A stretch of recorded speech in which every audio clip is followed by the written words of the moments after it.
Hello and welcome, and thank you for arriving on time.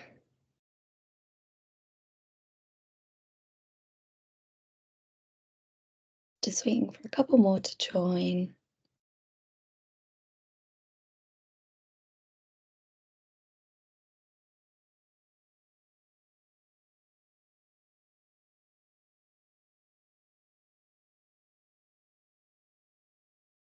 But I think we will just get started because it's a bit of a big one today.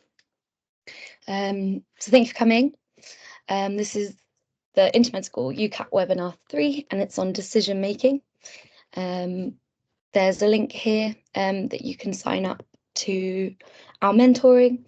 In the past, we've done Medify have agreed to allow some of our mentees to have access or like free access to Medify for a few weeks or a discounted membership. So it's really worth signing up just to kind of take advantage of that, really. I'm not sure it's an offer at the moment, but it definitely was a couple of months ago. So worth it just in case. Fine.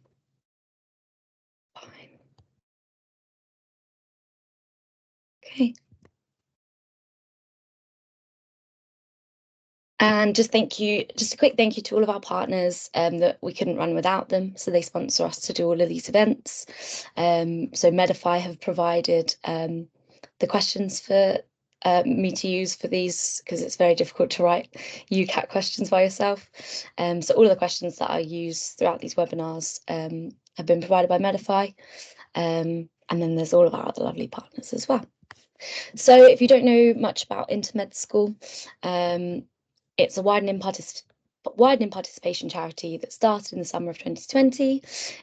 We achieved charity status in 2022, and now we consist of over 2,500 medical students and doctor mentors all over the UK, offering free mentoring and events to disadvantaged year 12 and 13 prospective medical students. So you lovely lots. And we also offer one-to-one mentoring sessions, online webinars, educational resources and work experience opportunities to assist you in your medical school application. So you can find out a bit more about us on the Intermed School website as well. So a little bit about what we expect from you guys. So I think the Teams chat is enabled and you can ask questions, but these will be reviewed and we will address them by the end of the webinar. Any inappropriate questions will be disregarded, so please be professional and kind to us. I think it's just me. I think Noreen might pop in to keep an eye on the chat, but because we are volunteering our time, we don't get paid to do this. This webinar is being recorded and it will be uploaded to our YouTube channel. I'm chasing the last two. They're going to go up this week, so hopefully along with this one. And then anyone who's missed the last two, you'll be able to catch up. There'll be a short feedback form to complete after the session, and those who complete that will be awarded a certificate of attendance. So views expressed by speakers involved in our events are their own opinions and accounts of personal experiences. They do not represent the views of any university or reflect the official policy or position that Intermed School holds, and Intermed School has no affiliation to any universities. So yes, so that is the what's it called, housekeeping stuff out the way. So if you haven't met me before, if you haven't been to one of these webinars before, I'm Louise. I've been a UCAT officer with Intermed School since 2021. It's about 3 years now. Yeah. I'm a final year graduate medical student at the University of Birmingham. I did my first degree at the University of York, which was in biochemistry. After that, I sat the UCAT in 2019 and I scored 2,920, which is an average of 730, and I got band 1 in the SGT. So hopefully that means you're in safe hands. I did relatively well. I didn't have any kind of private tutoring or anything. I just used myself on a Kaplan textbook and anything online that I could find. So yes, so I thought we'd start today by practicing a quick verbal reasoning question. I know many of us will have been happy to see the behind of verbal reasoning, but we've got to keep it fresh. So I'm going to launch a poll. It's basically just to see if the poll works, but I'll give you 2 minutes to go through that and then we'll talk through it.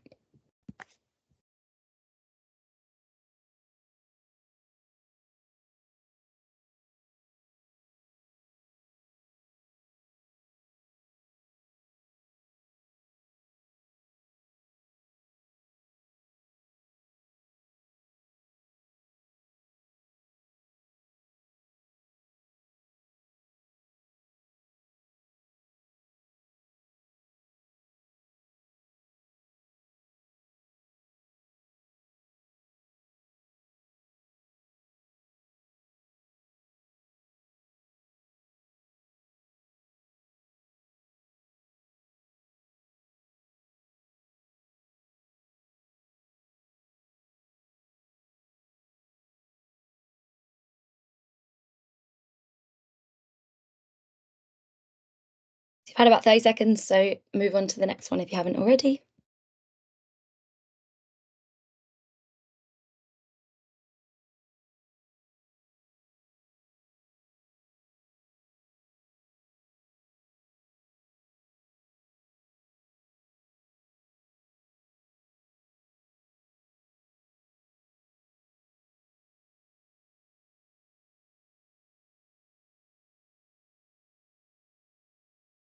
I'm sorry the passage isn't the best. I can't really make it much bigger.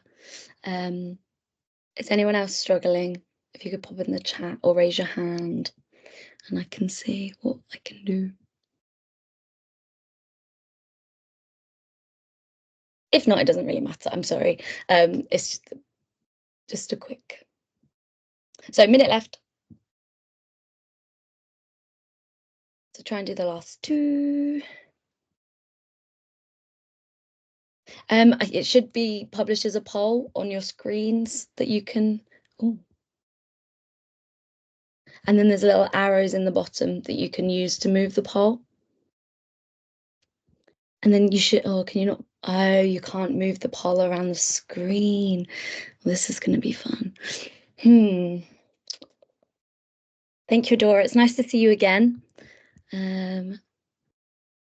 If you close the poll, I think you can still see it and then you might be able to reopen it, or I can relaunch it. Let's see. Has anyone actually submitted any answers? Okay, some people have been able to do it.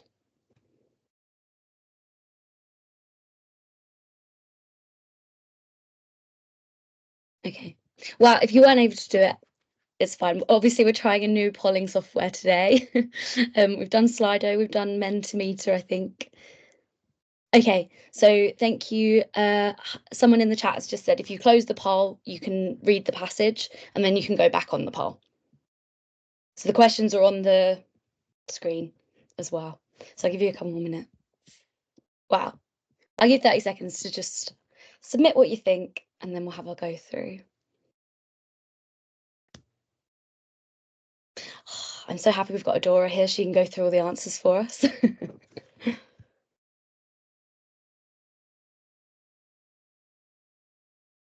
Okay, I'm going to close the poll in like 10 seconds, so just submit something. Or if you don't want me to, raise your hand if you've only just been able to do it. Okay. 5. Wait, I need to go back on it. 4, 3, 2, and 1. And I'm gonna close the poll. There we go. So thank you to 16 of you who responded. Let's go through the answers. So anyone want to volunteer to tell me what they did for this question or what they read, what they answered?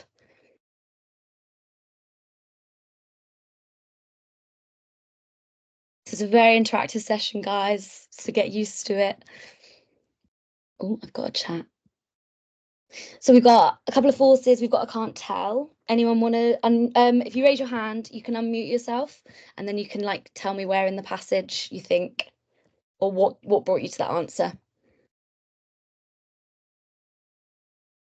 Any volunteers? No, fine. Right, most of you got this one right. So it was, yep. So Siham in the chat has just said, in the first paragraph, it says it's in a landlocked country. So if we remember how we approach these sorts of questions, I find the passage really overwhelming, so I don't even bother reading it. I read the question. So Malawi borders seas or oceans. So keywords in this one. Anyone want to put any in the chat?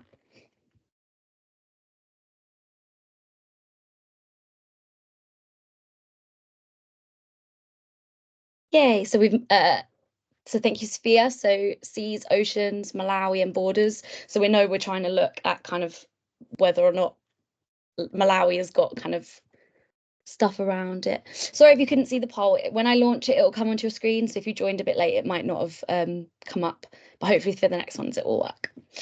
So yeah, keywords, Malawi, seas, oceans, and then literally if we just read the first line, it says it's a landlocked country. So you don't even read any more of the passage, and we know that that one is false. So maybe the people who put can't tell, missed that it said landlocked. So obviously the keywords haven't kind of led us to the right answer, but it's more what we're looking for in the passage than actually looking for just the keywords. So well done if you got that one right. I think I can publish the results, which was most of you. So then next one, keywords. It can be inferred that Malawi is an unwelcoming country. So we're looking at kind of people's perspective of Malawi. So if we skim,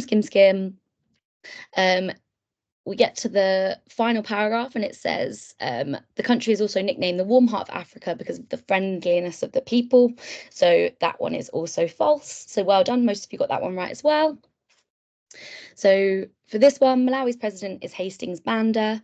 Keywords, we've got our president and Hastings Banda. Skim. No mention of president, no mention of Hastings Banda. And then here we've got under the presidency of Hastings Banda. So we know Hastings Banda was a president who remained president until 1994. So he was president up till 1994. He could have come back in and become president. So if we keep reading, blah, blah, blah, currently Arthur Peter Mutharika is the president. So that one is also false. And again, most of you got that one right. Couple more putting true and can't tell. But well done if you put false for that one. And then for this one, Malawi has had a civil war for 3 years. We're looking for civil war and then kind of how long it's lasted.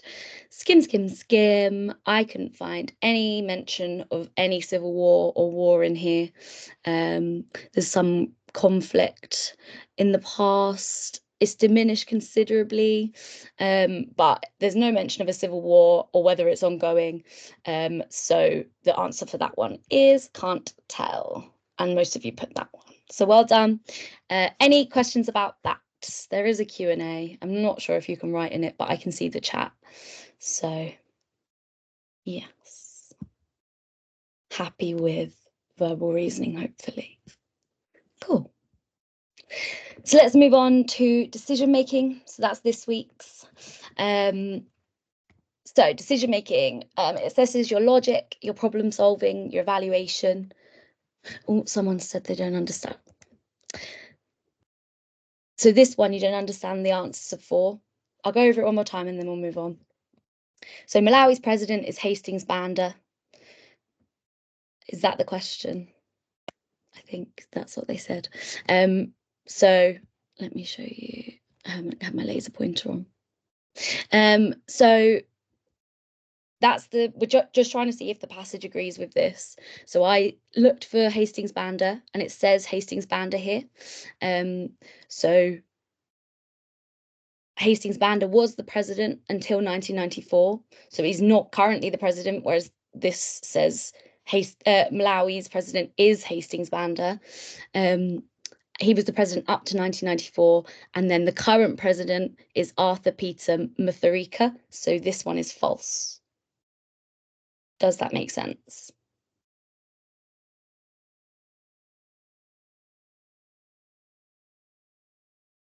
Great. So decision making. Like I said, logic, problem solving, evaluation, analysis skills. This is my favorite section. I find it's like lots of logic puzzles and games, and I like playing the ones with the books when you're on holiday. And also another big benefit is there's not many questions, so 29 questions, and you've got half an hour to do it. So you've got up to a minute per question. Now there's often quite a few things you need to do for a question, but I like that we've got a little bit more time for these questions. So this is a good section. So there's 6 different question types, so it's quite a diverse section as well. And we're going to go through all of them. So the first one is syllogisms, which is a weird word. It doesn't really matter what it means, but basically it means you'll be presented with some information that will give you kind of a bunch of statements that are like, this is this, and this is, so like this one. So it gives you a lot of like facts that you have to keep as fact. And you'll then have to decide whether a series of conclusions fit or follow with the information. So we're going to do this one as a practice. The approach with syllogisms is, so With verbal reasoning, we ignored the information and we read the question. With decision making, it's a lot more about reading the information that you've been given and carefully and making sure you understand it. So the complete opposite. So read and interpret the information carefully, and then you're going to want to read each conclusion in turn and decide if it fits. So it's pretty straightforward. So for this one, it says, either Zoe or Rachel raised the most money at the student bake sale for the charity committee. All of the students except Rachel are graduates. Some of the graduates are also on the netball team. No student studying chemistry raised the most money at the bake sale. So for these ones, it basically gives you like characters and it gives you kind of groups that they can fit into. So we've got kind of a group of people who raised the most money at the bake sale, and then we've either got Zoe or Rachel in there, and then we've got graduates, which has got everyone in it except Rachel, and then some of the graduate, and then we've got netball team. And then I kind of like in my head look at it like a bit of a Venn diagram. It's basically a written out Venn diagram that you've got to try and work out. So the graduates and the netball team kind of overlap because it says some but not all, and then that also overlaps with the money at the student bake sale. And then no student studying chemistry raised the most money at the bake sale. So then we've got another group of people, and that doesn't overlap with kind of the bake sale bubble, if that makes sense. Gets a bit confusing, but this is where I think this section, I really found it useful to have the whiteboard. So if you haven't got any pen or paper in front of you, get some because you'll need it for this section, just to make little notes to kind of help suss things out. So then we're going to read each conclusion. So I'm not sure, I think I did give you the conclusions, but yeah. So the first conclusion is that Zoe is a graduate, so she is on the netball team. So we know that Zoe is indeed a graduate because all the students except Rachel are graduates. And therefore, this says Zoe is a graduate, so she is on the netball team. And we know that indeed some of the graduates are on the netball team, but just because Zoe's a graduate doesn't mean she's on the netball team. So I'm going to decide if it fits, and I don't think that it does, because Zoe is a graduate, so she could be on the netball team, but it doesn't mean that she definitely is. So I think that that one is false. Or the answer to that one is false, if that makes sense. So I'm going to launch another poll. So you can close the poll and reopen it if you need to go back to the questions, if you need to go back to the information. But see how you do. I'm going to give you a minute because that's kind of how long you'll have in the real thing. And let me know if you have any issues in the chat. Let me just double check that no one has. How do you see the poll? I haven't launched the poll yet, but I think once I've launched it, you can go to and from it. So I'm going to launch it now and see how I go.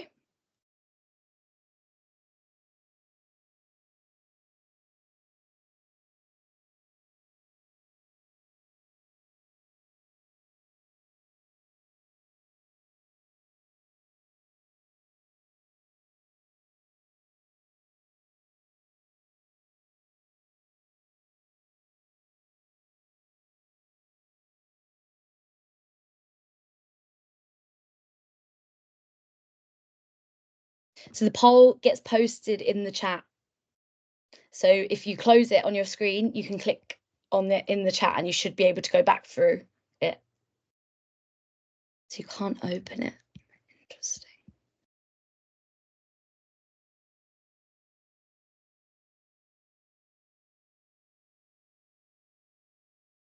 Has anyone worked it out? Why you can't open it?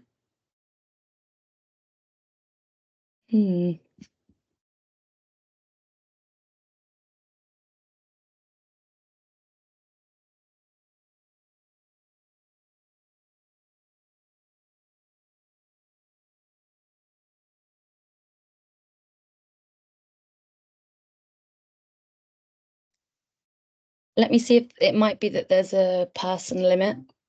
Oops.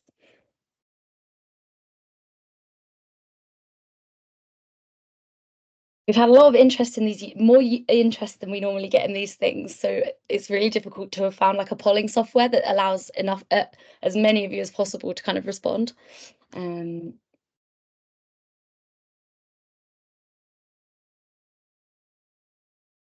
it says up to 1,000. Oh. No, 200, so it should be fine. I don't know why it's disabled.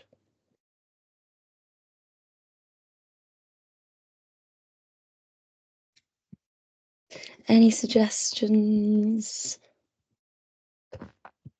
We've got some responses. Maybe just note down your answers and then you can kind of check them as we go. It doesn't really matter. It's just so I can see where we're kind of getting right and wrong.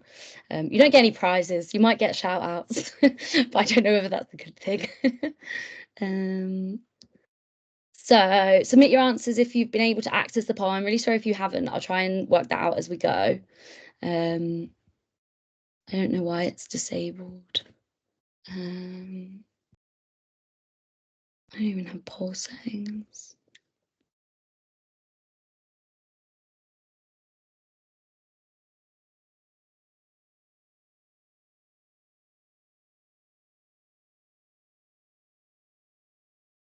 Okay, right, we'll stop that there. I'm going to close the poll now. So thank you to the 19 of you that responded. And I'm sorry to the rest of you that tried and couldn't. It says it was a quick poll. Maybe it had a time limit. See, I can't set time limits. I don't think. It's very... Anyway, we'll see. We'll see how we go. But yeah, maybe just note down what answers you would have done and you can check them as we go. So that... Oh, gosh.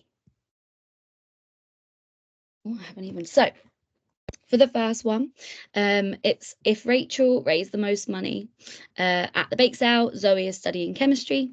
So we're looking, does anyone want to volunteer to what they kind of, how they answered this one?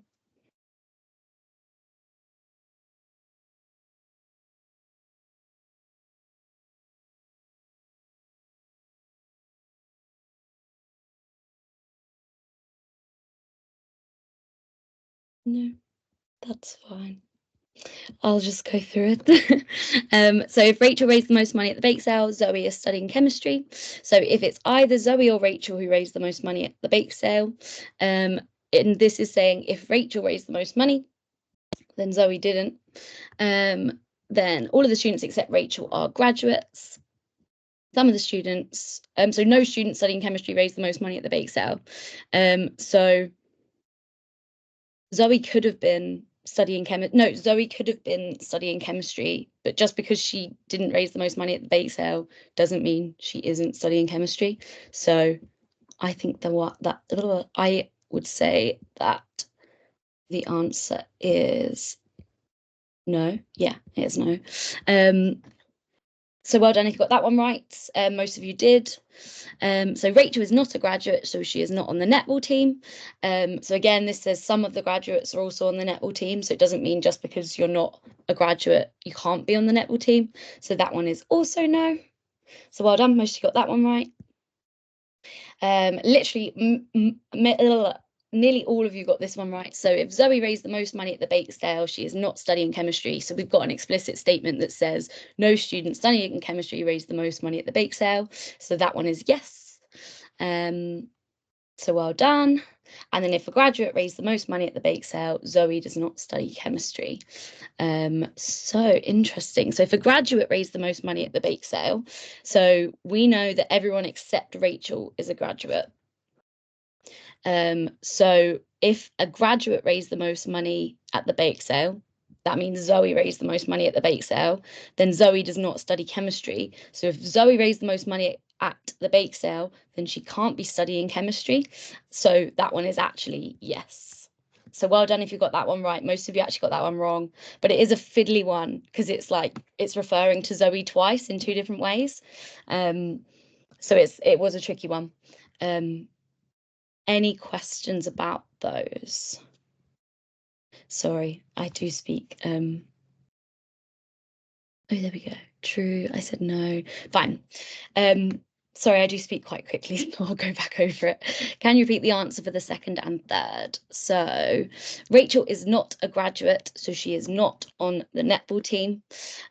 So all of the students except Rachel are graduates. So we know that Rachel is not a graduate, fine, but it says some of the graduates are also on the netball team. So it doesn't say all of the netball team are graduates. It just says that some people on the netball team are graduates, but you don't have to be a graduate to be on the netball team.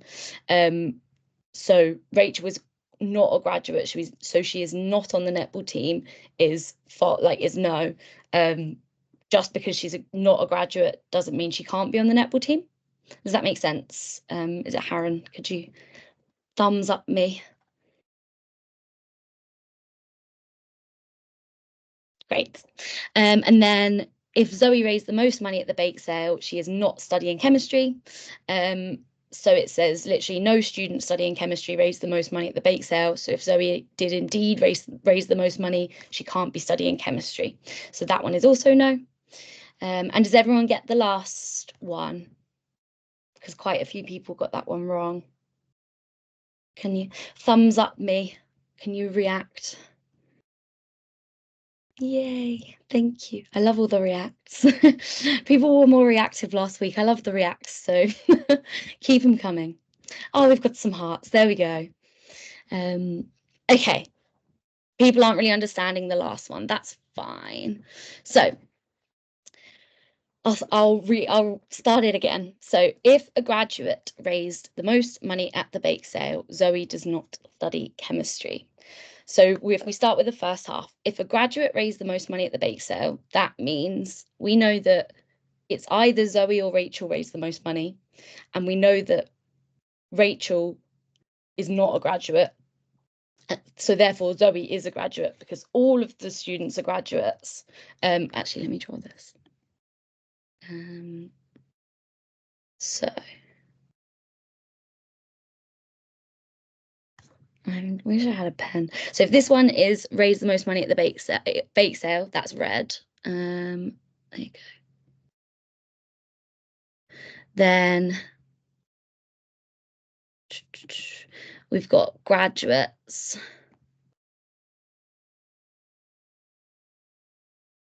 In blue. And then we've got netball team in green. So some of the graduates are also on the netball team and they may or may not have raised the most money at the bake sale. And then we've also got chemistry. Let's do that pink. And we know that chemistry doesn't overlap with made the most money at the bake sale. So our Venn diagram looks like this. And we've got Zoe, let's get a black pen. So Zoe or Rachel could be in this red one, but not both. So for this last one, we've got if a graduate raised the most money at the bake sale. So graduate is blue, raised the most money at the bake sale is red. So that means Zoe will go in here. I'm just going to put a Z. So it's saying that if a graduate raised the most money at the bake sale, therefore Zoe raised the most money at that bake sale, then Zoe does not study chemistry. And because no student studying chemistry, so this pink circle, raised the most money at the bake sale, if Zoe raised the most money at the bake sale, she can't be studying chemistry. Do you see? It's all about this last sentence, really. Great. I've got some thumbs up. Anyone, if you're still struggling, raise your hand and kind of you can chat to me. I'll take your mic off. Great. So Anya's happy and Alicia. I was going to call her John then, but I think it's Alicia. Alicia John. But thank you very much. Okay, so we're happy with this one. So let's have another practice.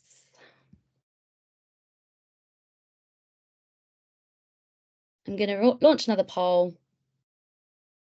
Any issues in the chat?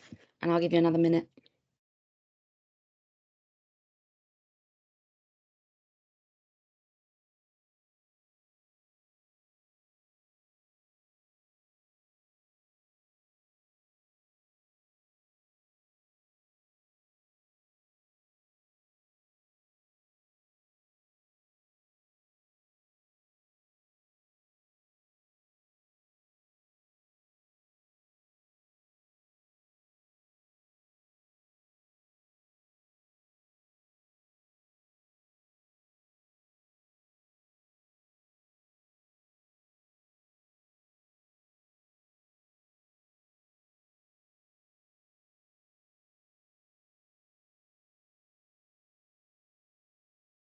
So you've got like 10 seconds. I haven't had any responses yet, so submit them as soon as you can.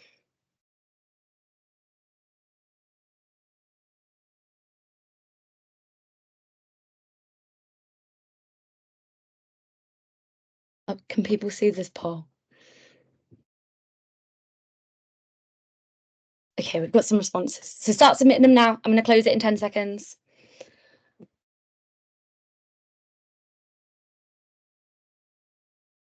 5, 4, 3, 2, and 1. Great. So thank you if you responded to that, and I'm sorry if you're still having trouble. If you were having trouble before and you're not now, could you thumbs up me? Is there a thumbs down? I don't know how I'd feel about thumbs downs. No, there's not. Okay, fine. Let's go through this one. Oh, we've got a thumbs up. Thank you. Go back to my polls. So this one, so I hope you understand what I mean by syllogisms. It's just basically a bit of text that gives you some, it's like rules. It kind of says how things are, and then you have to kind of compare the conclusions and see if they fit with what the information that's been given. So they're a bit funny, but once you get your head around them, they're actually quite fine. So information we've been given is some coastal counties in the United Kingdom, such as Gwynedd in Wales and Cornwall in England, have their own local languages. Oh, I think I've actually, yeah, there we go. Have their own local languages. Some coastal counties have the same local language as one another, and others have their own unique languages. So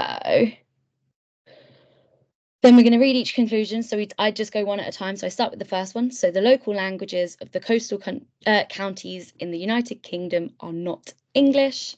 So if we go back to the passage, it said some coastal counties have the same local language, which can be English. So that answer is no, and most of you got that one. So this one's trying to say that the local languages of the coastal counties in the United Kingdom are not English, whereas the passage literally says some counties have the same local language, which is English. So that one, it doesn't fit. I think, yeah. Can I undo this? Yeah, I can erase. That's good. Oh, it's not erasing. Oh, there we go. So second one, anyone want to raise the hand or put in the chat what you thought about the second one? So Gwynedd and Cornwall are in the United Kingdom and are coastal counties.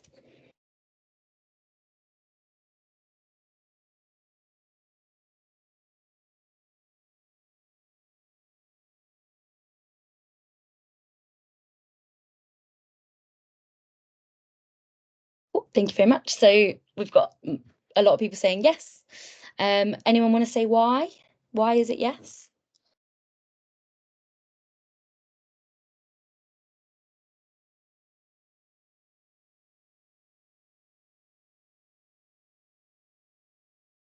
It's quite an easy one. Oh, Larabe, let's go. Oh no, put your hand back up. Or was it a mistake? Oh, there we go. So I'm gonna allow your mic, and then you can just talk through why you think it's true, or what you think it is. I thought it was true because the first sentence said some coastal counties, and then it listed the examples that was stated. Yeah. So then it lists coastal counties, and then it says Gwynedd and Cornwall. So thank you very much. So that one is yes. Thank you very much.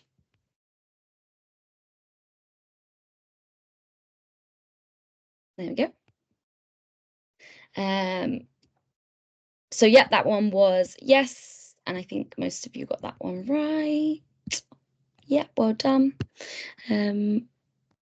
So the next one is Gwendolyn lives in Gwynedd and she speaks the local language. So there was nothing in this paragraph that mentioned a Gwendolyn.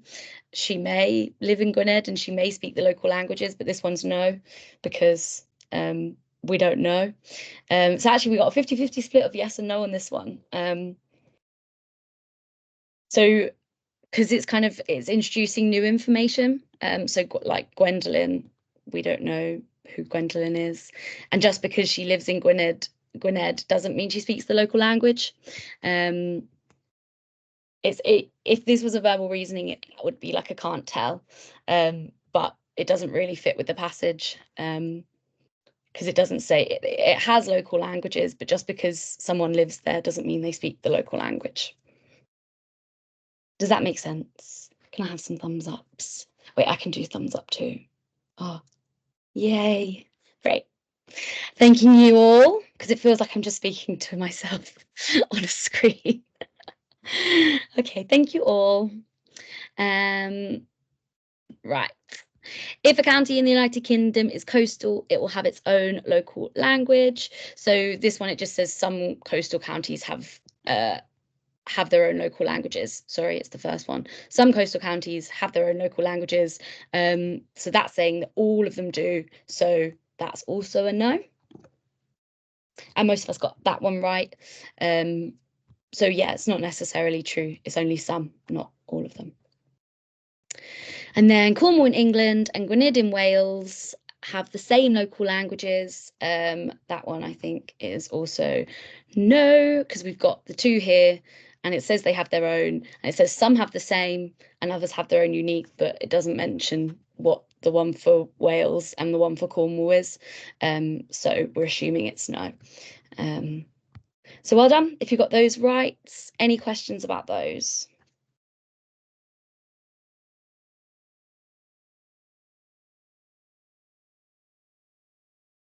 No.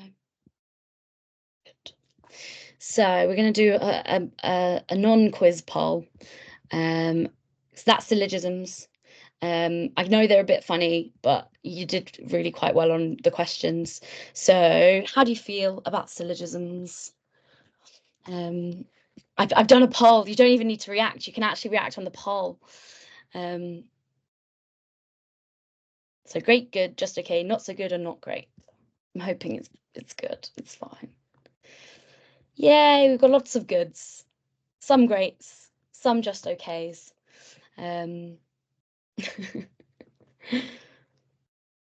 Great. Good. So on the whole, we're good.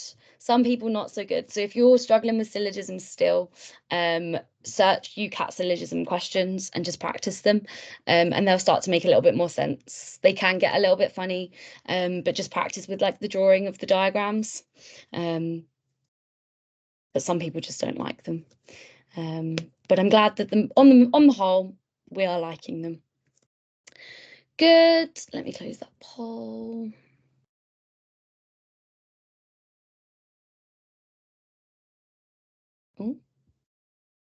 Oh, I've gone too far. View results and close.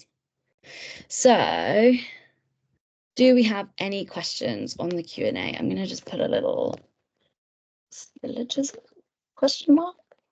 I think you can respond. Let me see. Yeah, you can ask things and you can reply to stuff in the Q&A. So any questions, try and put in the Q&A because I might miss them in the chat because it's doing all the polls. But fine. Let's move on. So the second type of question we're going to cover now is logic puzzles. So you're going to be presented with some information in a variety of formats. It's not always going to be like this. And then you just have to use logic to decide on the correct answer. So the same approach with these ones, read and interpret the information carefully, read the question and each of the answers, and then work out the answer using logic. So for this one, we've got new posts. Someone has asked, how are syllogisms marked in the UCAT? Like I said in the first one, all of these logical, not logical, what are they called? Subtopics, clinical, I can't remember what they're called. The subtopics, so everything other than the SGT is marked from like 300 to 900. Different questions have different weightings. They don't you can look on the UCAT website if you want to see exactly how it's done, but it's very complicated. So just try and get as many answers as you can right is all I can say. I hope that answers your question. So back to logical puzzles. So approach, read and interpret the information carefully. So same as syllogism. Then we want to read the question and each of the answers as well. So we know what are our options. And then we want to work out the answer using logic. So for this one, we want to have a look at this information we've been given. So we've got some shapes, we've got some hearts, we've got some circles, and we've got some pentagons. And we know that they're all relative to each other, so they've all worth different amounts. And then we've basically got an equation to solve. So this is basically algebra. We just have to turn it into an algebra equation. So then the question is, which shape will make the last equation true? So we're just trying to basically find out this question mark. And then the options are a heart, a circle, or a pentagon, or none, because it is equal. So we want to go back. And we want to work out the answer. So if you have a go at working that one out for me, and I'm going to release a poll that you can put your answers in. Launch. There we go.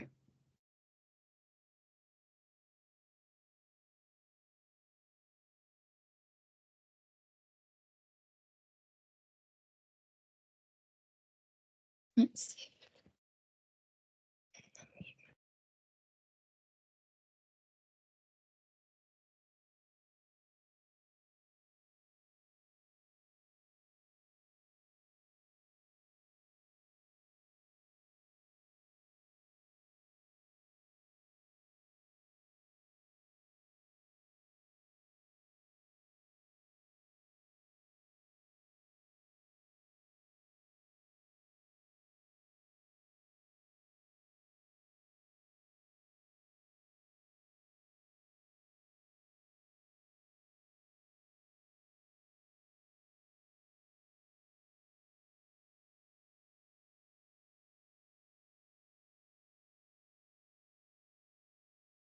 So a few more seconds for people who haven't done it yet.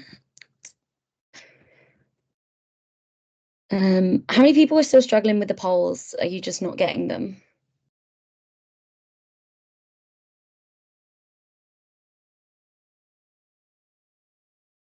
Yeah, some people are still struggling. That is a shame. So if you go onto the chats, the poll should be there.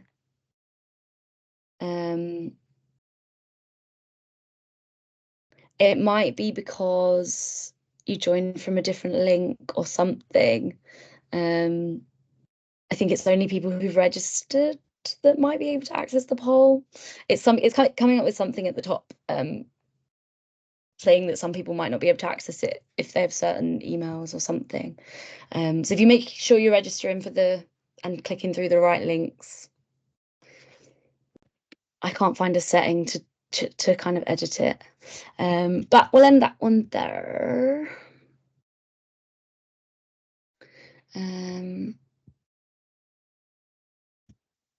So submit your answer if you haven't already.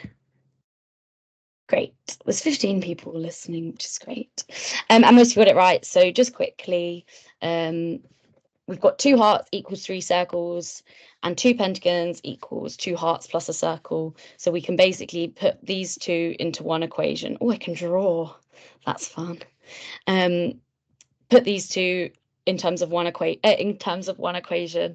or all in terms of circles is what I did. So basically we've got 2 hearts equals 3 circles. So then 2 pentagons equals 4 circles. So 1 heart plus 1 pentagon equals 1.5 circles plus 2 circles, which equals 3.5 circles. So we've got 2, so we need 1.5, which is heart. So, oh gosh. Oh gosh. So that's the correct answer. So well done if you put that. It's just basic maths. Are we all happy with that? Just logically. Yeah. Good. We've got hearts, we've got thumbs up. Fabulous. We all like a logic puzzle. So here's another one. This one's a bit trickier. So let's see how you get on. I'll give you a minute.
Scare me. So if you haven't submitted your answer yet, go for it. Have a guess. And then we'll go through it.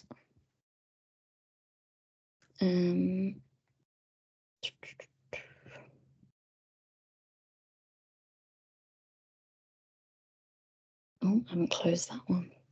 What am I like? Close. Oh. Oh no, we did get some responses. Good. It said 0 and I was like, oh no. Fab. So most of us got it right, but we'll just go through it quickly anyway. So step 1, we're going to read and interpret the information. So we've got 5 students taking part in a long jump. Their jump distances are as follows. Dylan jumped 4 centimeters less than Amelia. Amelia and Eric jumped the furthest 2 distances, and Kirsty jumped 20 centimeters further than Adam. So we've got some people and they're jumping. If we really wanted to, we could work out the order. But let's look at the options first. So what is the correct order of students from longest to shortest? And then we've got a variety. So what I did, I focused, obviously, there's multiple ways to do this. You could work out the exact order based off of the information, but that's going to take a little bit longer. So what I did was I saw that we know Amelia and Eric jumped the furthest 2 distances, so we know that they're going to be our first 2. And literally the second one is the only one where Amelia and Eric are first. So that's the only bit of information you really need. So that's the right answer. So I'm really sorry if you worked it out any further than that. But well done if you did. But just to save time, kind of that's why it's really important we read the question. Yes, does that make sense? So Amelia and Eric jumped the furthest 2 distances. We're going longest to shortest. So it's this one. And there's no others where Amelia and Eric are the first 2.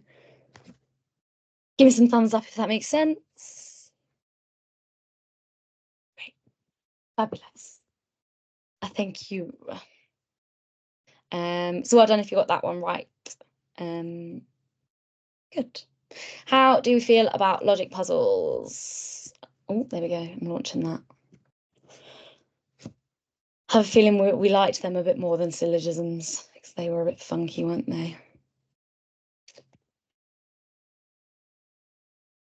Lovely.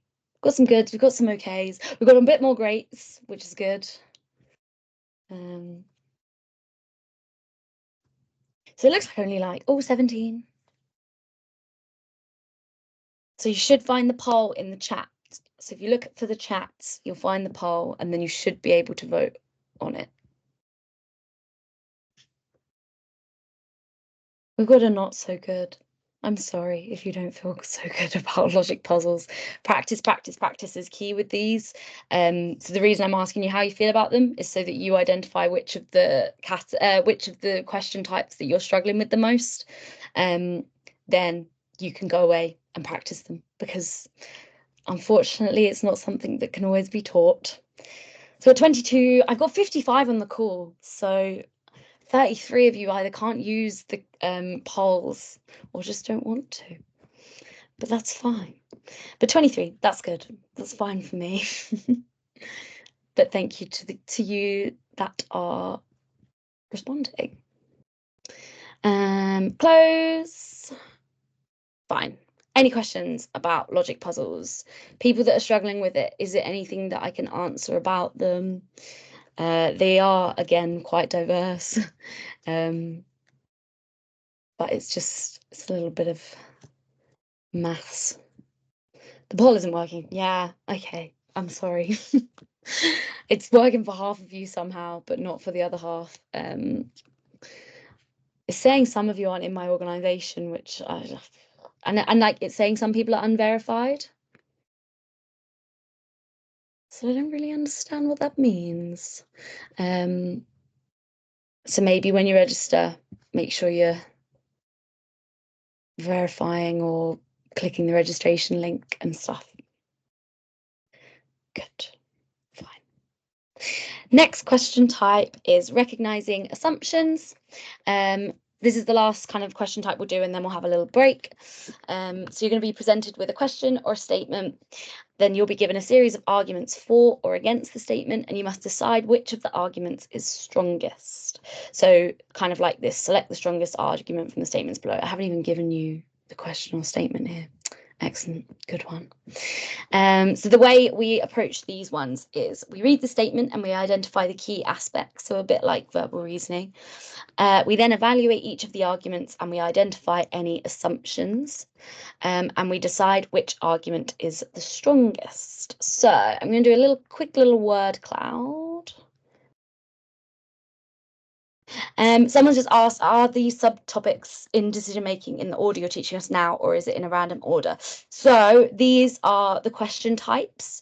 So you'll have a random array of different questions, but these are kind of the 6 categories of question you can get. So they're not in any order, they'll be completely random, if that makes sense. So we're going to do a little word cloud of, have I got any? Yeah, there you go. So what makes an argument strong? So how can we identify strong arguments? So just write anything. And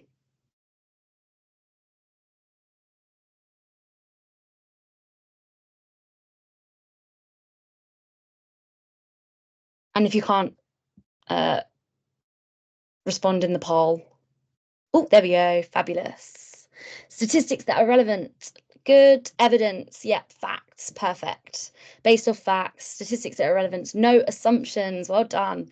Oh, these are really good.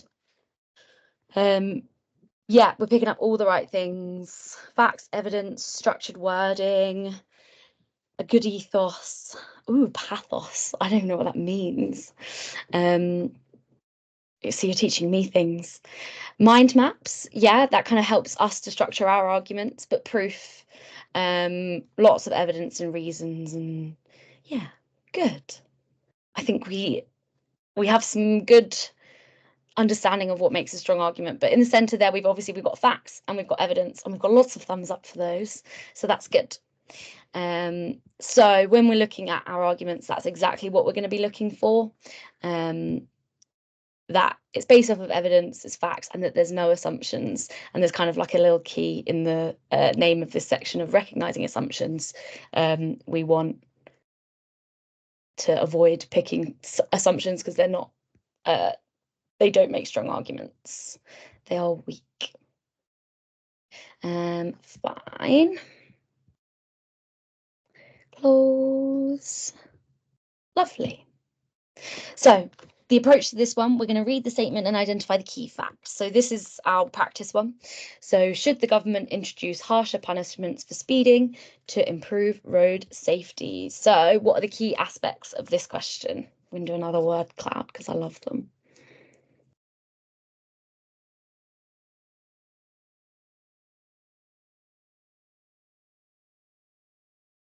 So what are the most important parts of this question?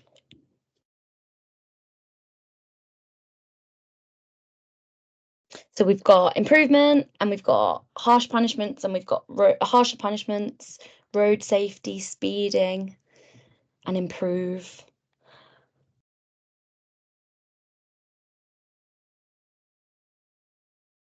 So it's, and someone said asking opinions. So it is asking for an opinion, but it's kind of asking for an argument for that. We're looking for a strong argument for it rather than an opinion, because I'm sure lots of us will have opinions about this. But should the government introduce harsher punishments for speeding to improve road safety? It's more saying is enforcing or introducing harsher punishments for speeding an effective way to improve road safety. But yeah, you've identified the key parts. We're looking for arguments that are about or targeting harsh or associated with harsher punishments and directed at improving road safety. So well done, thank you. We're getting 28 now out of the 56. I'm going to get it up to 40. Right. So then next we want to evaluate each of the arguments and identify any assumptions. So I was going to have a go at trying breakout rooms. And I know people have different opinions about breakout rooms. Could you just raise your hand quickly if you can't turn on your mic? As in, I know I've disabled the mic, but if you are unable to, if I give you permission to unmute yourself if you can't talk, and I won't put you in a breakout room, you can just kind of, or if you don't want to get put in a breakout room. There's quite a few people. That's fine. But we've got thumbs up. I'm assuming thumbs up means that you're happy to go in a breakout room.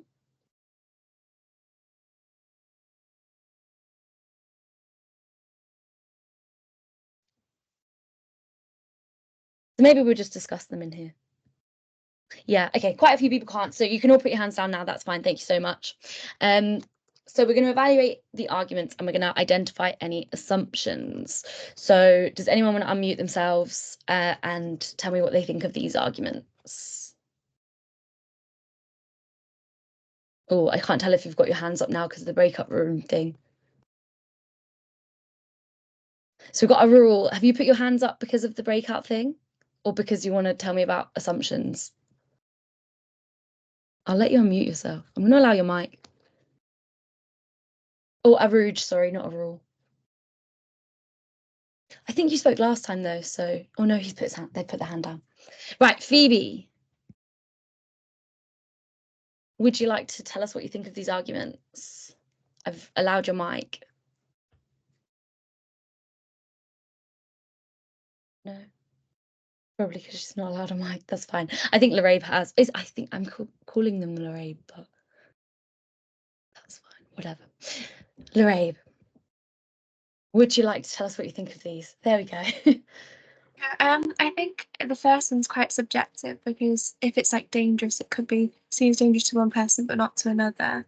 Yeah, so you don't think that one's very strong? No, I don't think so. I think the third one is quite strong because it's comparing it to other punishments and the effects of road safety. I think the last one about talking about fairness, that's also quite subjective. So it could be seen as differently to each person who reads it. Nice, thank you very much. Anyone agree, disagree, anything else to say? No, I also agree. So she said in this first one, speeding is dangerous and motorists should be punished harshly for doing so. So it's an assumption, like it's kind of is an assumption speeding is dangerous, or it's an opinion that speeding is dangerous and motorists should be punished. Like, why? It's not giving any reasoning. It's just saying you should be punished harshly for doing so. So that's not a very strong argument. Yes, it will make motorists more wary of their speed. Like, it will, like, that's a massive assumption that harsher punishments make people more wary of their speed, so they will speed less. Just because you're more wary of your speed doesn't mean you'll speed less. There's a lot of assumptions going on in that one. So no, and then as they correctly identified, this one talks about comparable countries. So obviously when we're making statements, we can't have like fact and figures in there, but this one says other comparable countries have made their punishments harsher and it's had no effect on safety. So that one is giving us kind of something to compare it to, or some form of fact or evidence as to why it wouldn't work or it would work. And then no, speeding is more often than not accidental, so it's not fair to do so.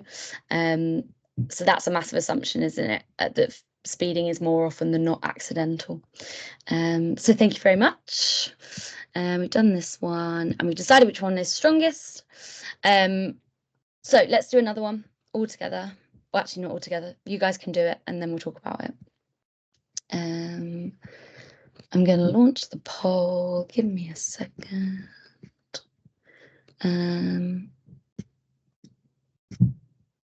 There we go. So let me know what you think of this one.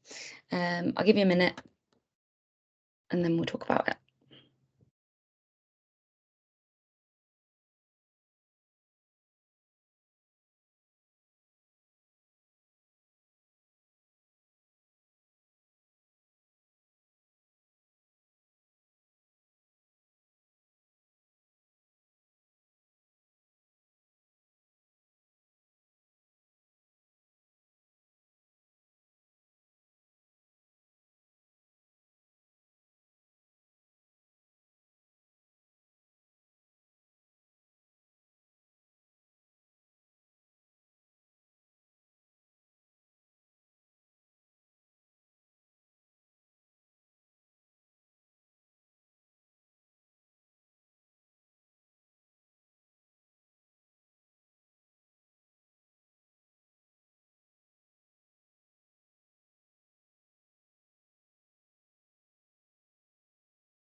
So that's your time. So make a decision and submit it.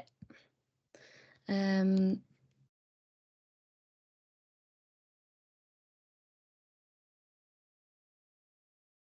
got 18 of you, but I know there's 23 of you out there that can access the polls. So if you don't know, just guess, and then we'll talk about it. 19, one more. No, it's fine. Okay, I'm going to close it. So thank you for responding to that little poll, and thank you if you guys at home are doing it, and I'm sorry again if you can't access the polls. It's just really useful for me to see kind of what we're thinking. So let's do this one all together. So this one, we're going to read the statement and we're going to identify the key aspects. So this one is, in order to empower patients to take control of their health, should the NHS provide all citizens with a full health check annually? So what do we think were the key aspects of this question? I've done another word cloud. And again, if you can't access the polls, just put it in the chat.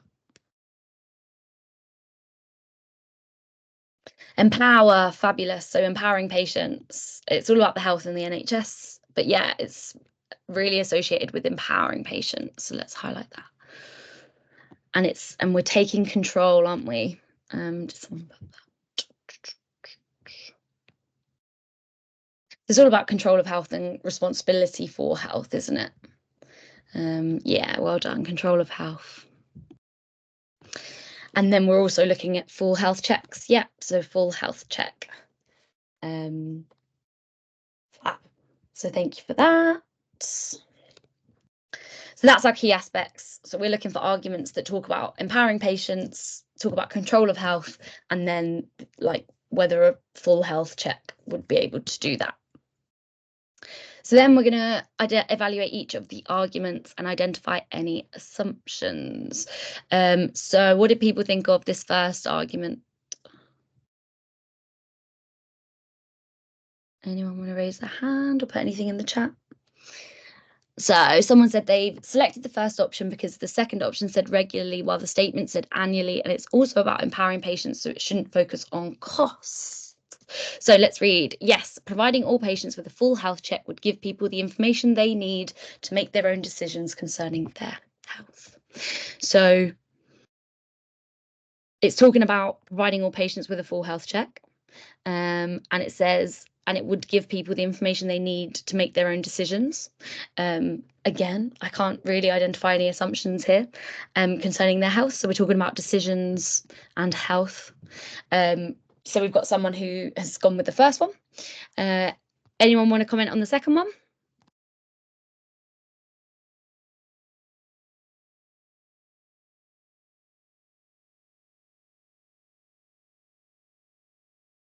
I think quite a few people selected the second one, so there's got to be someone out there. Tell us why you selected it.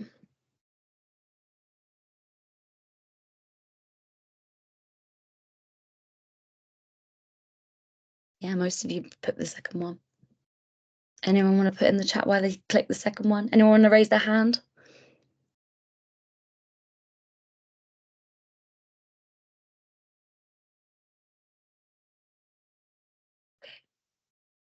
So someone in the chat said, oh, help them make better health decisions. Yep. So this one says, yes, regular full health reviews may, so it says may prove to be cost effective. So we're talking about cost effectiveness, which could be seen as kind of evidence-based, but the question wasn't really asking about cost effectiveness, was it? It was talking about kind of patient empowerment and control of health. And it also says may prove. So again, that's an assumption, isn't it? As diseases are found earlier, again, where's the evidence for it?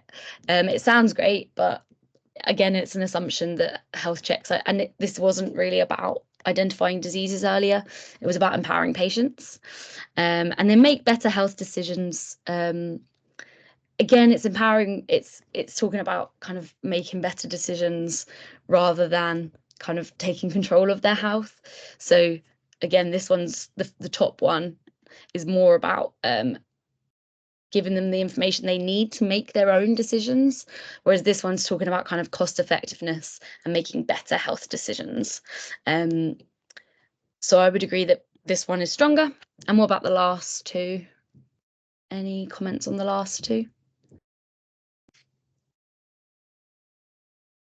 So no, regular health reviews would be a huge drain on already limited resources. So again, it's assumption that they would be a huge drain, like they might, but we don't know. And then already limited resources, there's not really any evidence backing that up either.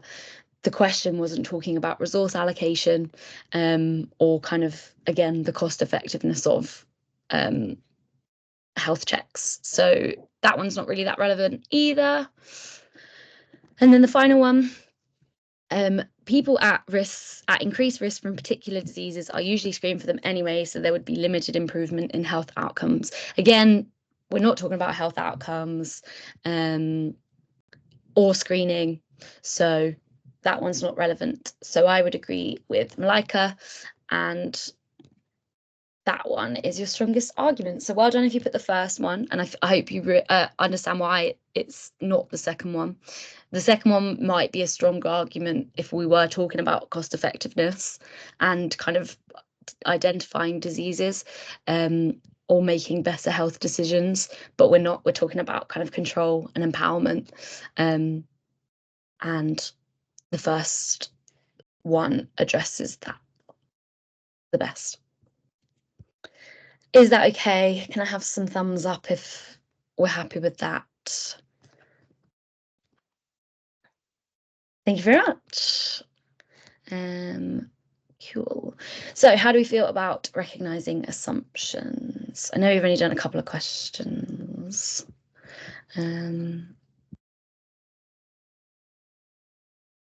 Sorry, scrolling down now. I've done so many polls. We're doing a poll, but I'm really I'm enjoying the thumbs up and the like and do a oh no, yay, and I can do hearts. Oh, it's not working. Yay. Anywho, okay, we're just okay about recognizing assumptions. They are a little bit difficult. I really struggled with these because I just agree with anything I read. Quite a naive person. I was like, yeah, that sounds really good. But again, it comes with practice. All of these ones just come with practice. If there's any ounce of an assumption in this, so even here where it just says may prove, get rid of it. But it is difficult, so I agree. Well, we've got some not great at all. That's so sad. Again, it's practice, practice, practice. We're going to have a little break now, and then we're going to do the last three. So maybe come back at past. We'll have like 15 minutes because that was quite a lot. I'll stay and monitor the chat. So if you have any questions or any worries about the first three, let me know. And I'll answer them if I can. But if not, go get yourself a cup of tea, go to the toilet. We should be done. I think the last section will only take an hour. So we should be done by 6:30 rather than 7. But yeah, have a break. Stretch your legs.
Gosh, so every time I turn my camera on, it goes all shaky.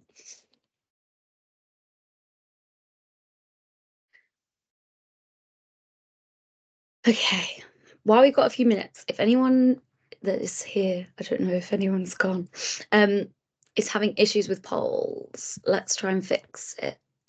You might be able to leave and come back if that works.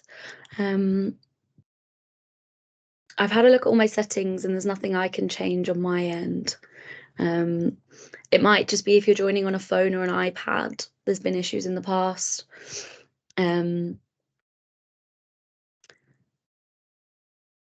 So try and leave and then come back on the same link. I'm not going to start again for another few minutes. I'm going to put a instant poll. We've got a yes or a no, and that's just, are you back from the break? Because I don't want to start again without everyone here. And then I can see actually how many people can respond.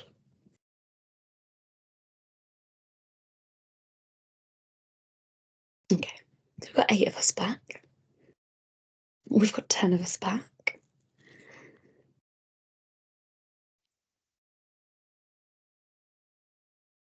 Are people finding they can answer some polls and not others, or is it just if you can't answer polls, you can't answer any of them? Okay, all of them. So you can't even do the instant one. So it's saying next to you external. Some people can answer some of them. Wild.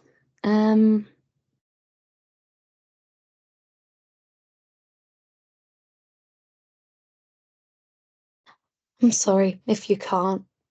It's just a bit of fun and it's mainly so that I can see kind of what most people are thinking, whether we're getting them right or wrong or not.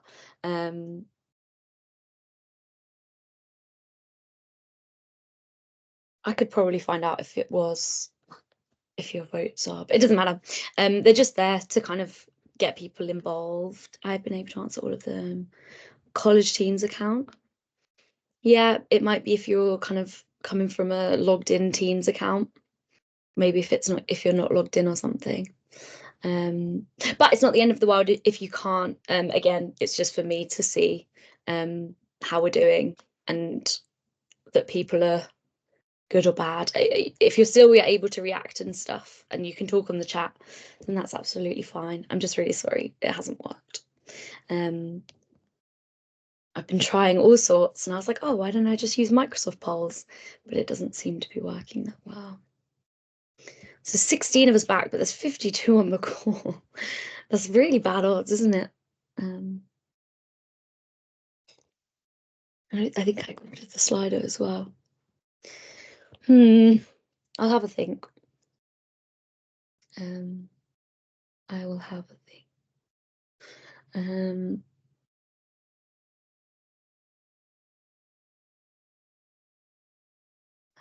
Okay, let's get started. Hopefully people will join us back because I want us to finish on time.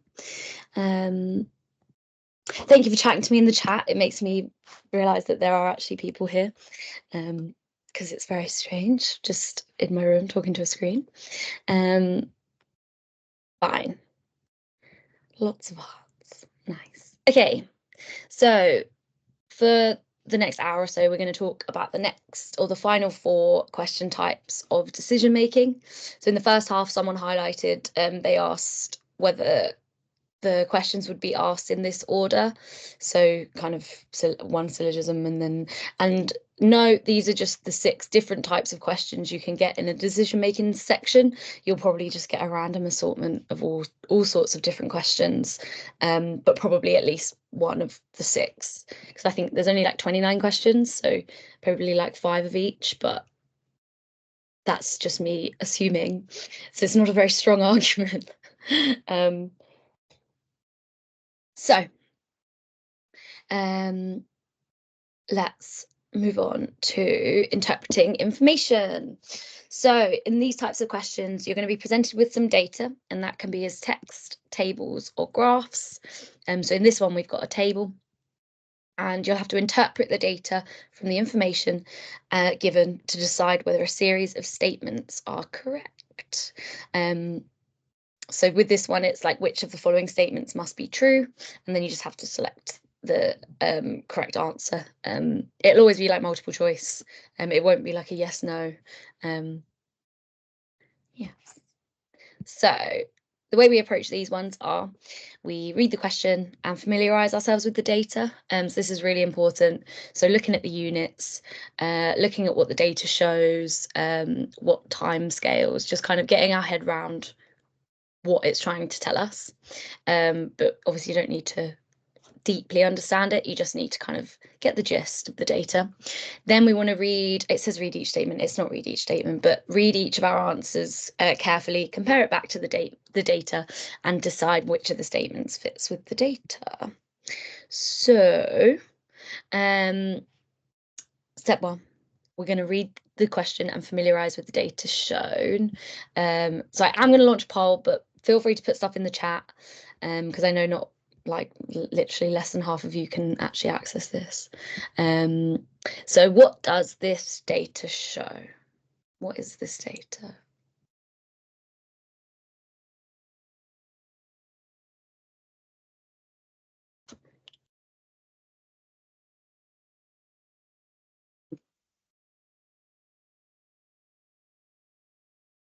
So what are the groups? What's the time? What's our control and what's our plant growth? Nice. So yeah, we're looking at plant growth. Oh, we've got more responses. Oh, I've lost the poll. I can't even access my own poll. Yeah, plant growth, different heights, different plants with different sugar solutions. Sugar solution. So we're looking at, yeah, so sugar solutions. Good. So we're looking at an experiment where we're measuring the effect of sugar solution on plant growth. We've got 5 different groups, couldn't count them, 5 different groups with an increasing amount of sugar solution. And then we're looking at their initial height, their average height after 2 weeks, and their average height after 4 weeks. And that's what we're looking at, basically. So that's all you really need to do is just make sure you understand what the table's showing. So we've got heights in centimetres every 2 weeks, we've got average heights, and then we know that the sugar solution is in a percent, and we've got 5 different groups, and we've got kind of like 3 different readings. That's about it. So thank you for responding to that one. So step 2, we're going to read each of the statements carefully and compare it to the data. So the first one is, wait, what's next? Yeah, no. First one is the experiment lasted 4 weeks. So we're looking, so he's measured their height every 2 weeks, or they've measured their height every 2 weeks, and it has lasted 4 weeks. But we don't know whether that's the end of the experiment or it could have lasted, it's lasted at least 4 weeks. But I don't know whether it's continued. So it could be true, but it's not a must because the question says must be true. So that's a could be true, but I'm not convinced. Oh, a cursor. So the next one is plants in group B with 10% sugar solution grew the most in the first 2 weeks on average. So then we're looking at kind of this row, and how much they grew in the first 2 weeks. And then we're looking at, there were 5 different species of plant in the experiment. So we know we've got 5 different groups of plants. Are they different species? Who knows?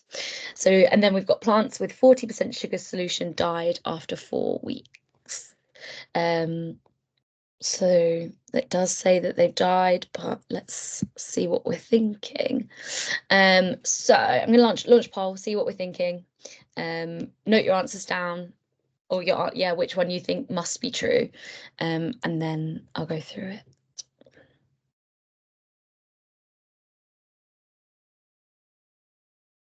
So let me know what you're thinking.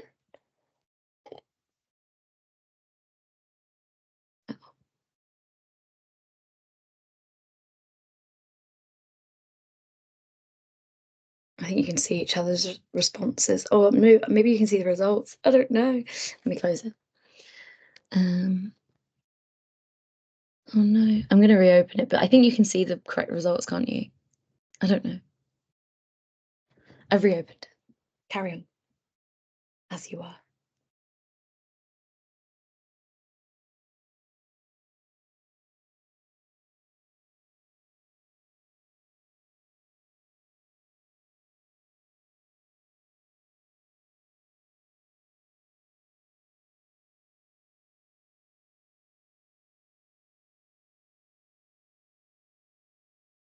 Cool. Right, let's talk about it. Like 15 of you have responded, so that's fine. So most of us got it right. So we've talked about it. The first one could be true, but it's not definitely true, so probably not that one. So plants in group B. So this is group B. With 10% sugar solution, grew the most in the first 2 weeks on average. So they grew like 11 centimeters. These ones have grown 8, 7. So they all started at 2. So yeah, it looks like they've definitely grown the most in the first 2 weeks. So I would agree. A lot of you have put this one, so I would also agree with that. But let's have a little look at the others. So there were 5 different species of plant in the experiment. So we know there were 5 different groups. He just said he divided the plants, so we don't know about species, so it's not that one. And plants with 40% sugar solution died after 4 weeks. So we know that after 4 weeks they were dead, but that probably means that they died before 4 weeks. So that was a little bit tricky, so it's not that one. The correct answer was this one. Does that make sense? Give me a thumbs up if you're happy. Feel free to ask me any questions. We're getting some thumbs up.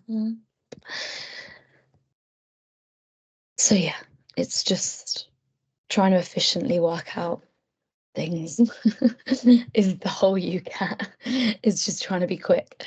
And you will get quicker with practice. None of it is rocket science. Cool. Right, have a go at this question then. Note down your answers and then we'll go through it at the end. I'll give you a minute.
That's your minute. So if you don't know, just guess and submit your answers. And I'll close that. Okay. So this is actually a really tough one, so it's really good that we're going through it together.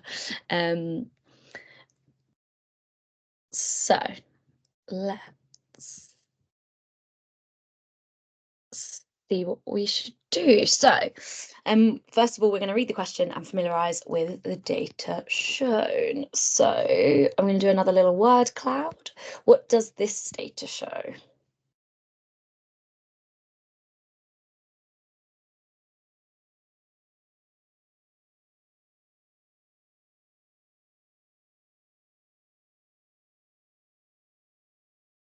Yeah. So we've got age, we've got retirement age, we've got lots of different ages actually.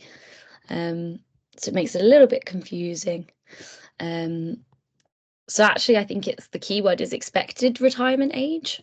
So it's not their actual retirement age. This is just a group of people, or people were asked, 1, how old they are, and 2, when they expected to retire. So a little bit tricky because we've got two different ages on both the axes, but different sorts of ages. So yeah, retirement age, expectation, yeah. Thanking you. So yeah, we've got a graph of a survey where respondents were asked when they expected to retire. So that we've got expected retirement age, and then we've got a number of respondents. So the key shows four different age groups. So 18 or younger, 19 to 25, 26 to 59, or 60 or older. So that's the actual age of the people who answered the survey. And then this is the ages they expected to retire. So lots of under 18s thinking that they're going to retire at under 39, which is fun. Some people thinking never, and then some in the middle. So nice. We kind of know what the graph's showing. The next one, we're going to read each statement carefully and compare it to the data. So does anyone want to talk me through the first one? So the majority of respondents were 26 to 59 years old.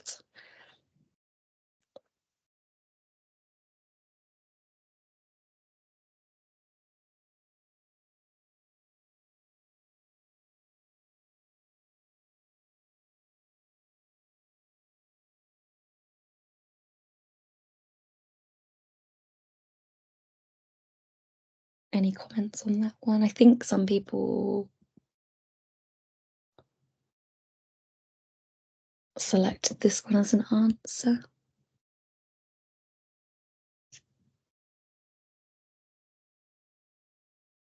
Yeah, most of you put this as the answer. So anyone want to tell me why? So let's just go through it together because this is a really hard one. So the majority of respondents were 26 to 59.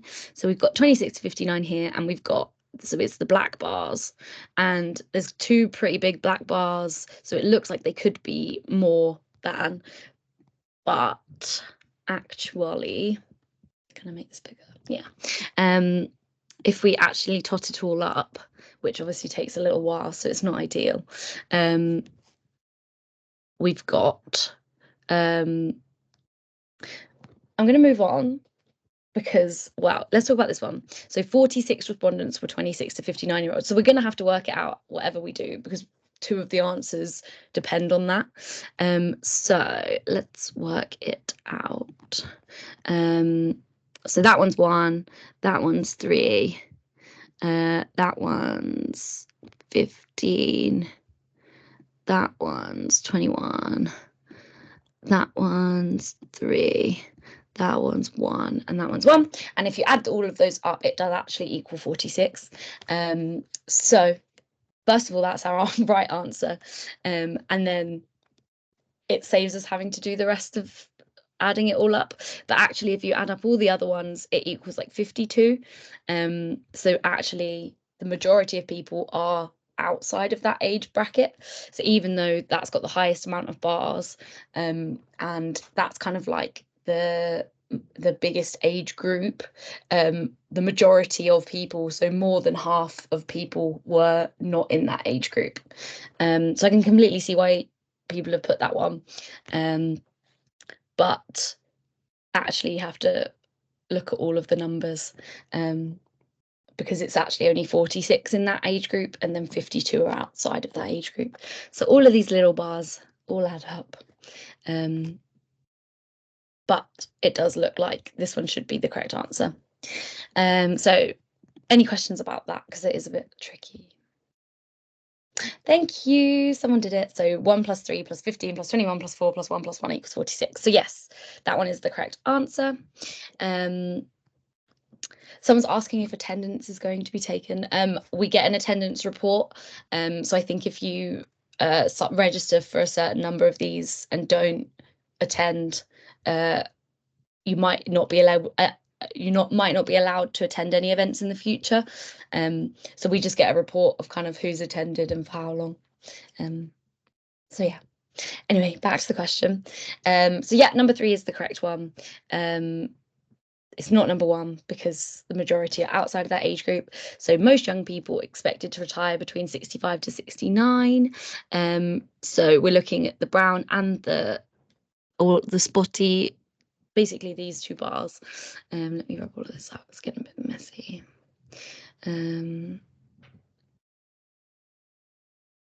So it looks like this one. It looks like this one, it could be that, but actually if you add it up, it's 7 and 2. That one's 9, and then this one is 6 and 5, which is 11. So actually most young people under 25 expected to retire between 70 to 79. So this one is wrong, this one is wrong, this one is right. And then just for completeness, no 19 to 25-year-olds will retire over the age of 80. That's not what this data shows, so we can immediately get rid of that one. So well done if you got that one right. It is a tricky one, especially compared to the first one. But sometimes you do just have to play with the data a little bit and actually do some maths. I know. But you do get an on-screen calculator, so you don't have to do it in your head. So it might be worth practicing with that as well if you just get it up on your computer. So yes, well done.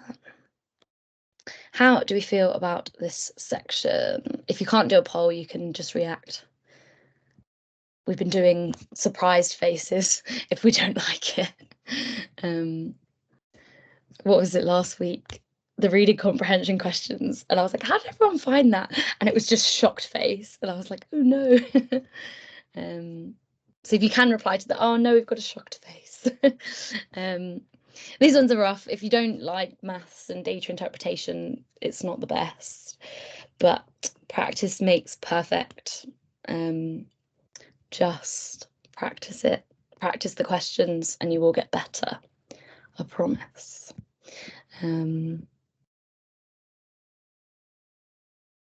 Okay, we've got people who are okay about this. Not our best section. We don't like data. That was a hard question. I feel like I set you all up because that's why I put this question in there, because I struggled with it and I got it wrong. So don't worry too much. There are some difficult questions, but we have to come to terms with the fact that we're going to get things wrong. Any questions about interpreting information? No.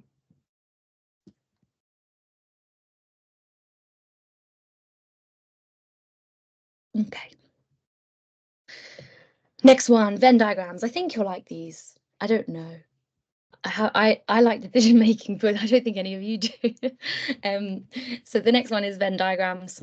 So you're going to be presented with a Venn diagram and asked a question regarding the data, but you actually might be presented with some data and asked to select which Venn diagram best represents it. So we're going to practice one of two, just so you understand which way around it goes. So with these ones, again, we're going to read the information and we're going to interpret the data carefully. We're going to read the question and refer back to the data, and then we're going to decide which of the answers is correct. Pretty straightforward. Read the information, read the question, make a decision.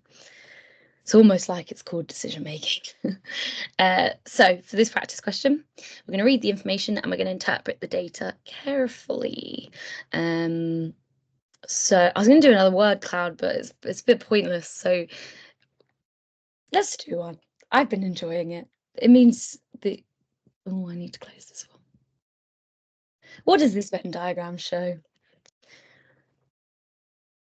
And feel free to put it in the chat as well.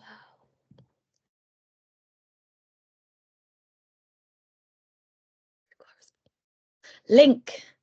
Link. Link.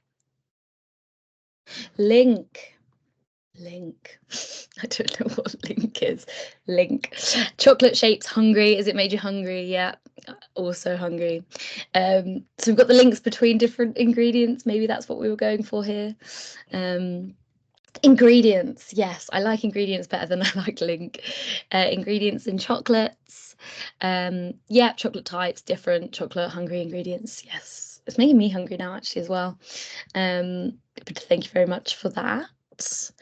Yeah, so we've got a diagram, different ingredients represented by different shapes, and the different types of chocolate that a company makes, basically, is what we've got. So ingredients, chocolate, and then here we are. Fine. Pretty straightforward. So then we're going to read the question. So which of the following combinations of ingredients are not available? So what are we looking for? Without even looking at anything else, how are we going to decide which combination is not available? What are we looking for? There's a really quick way. Yeah, right. So the answer is rice and biscuit. Why? No, intersections. Yes. So when we're looking for a combination that's not available, we're looking for the two shapes that don't overlap. Yes, well done. So we're all on the same page. So yeah, looking for the two that don't overlap. And in this case, that's the circle and the square. And then we just basically look at the circle and the square and they don't overlap. And that's our answer. I don't even need to launch the poll because you're all going to get it right. So the answer is puffed rice and wafer. Easy. So we like Venn diagrams, we get them. We've all done GCSE maths probably by now. So we're going to do a little bit more of a trickier one. I'm hoping you can see that okay. It's a little bit small. Hopefully it's bigger on your screens. Can you put a thumbs up if you can see it? And put a surprised if you can't. Okay, we've got one surprised. We've got a raised hand. Okay, fine. Most people are okay. I can try and make it a little bit bigger. Fine. I'm gonna do a poll. And while I'm doing the poll, I'll try and make it bigger. I have a go. There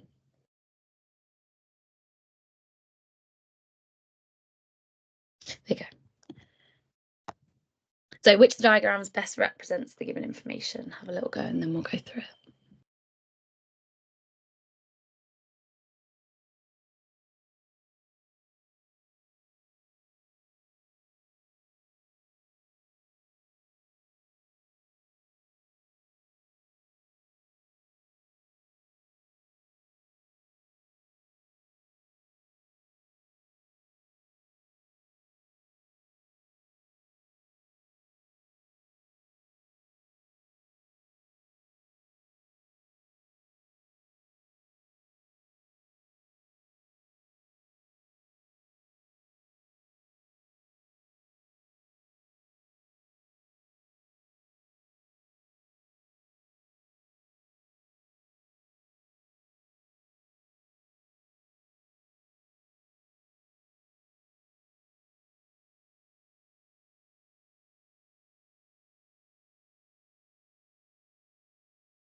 I would like to resume. There we go.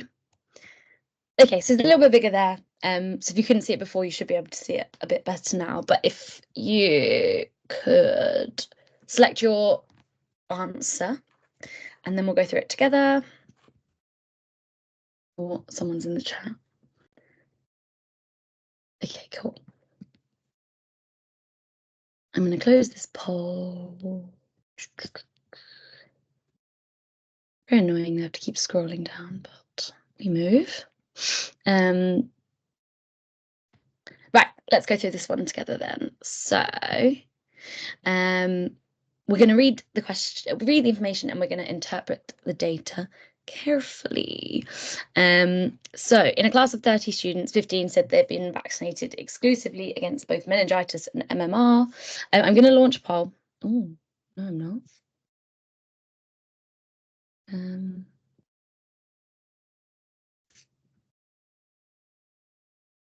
Okay. So what does this data show? So basically, what are we looking for in our Venn diagram? How many different shapes are we looking for? What's our total number going to be?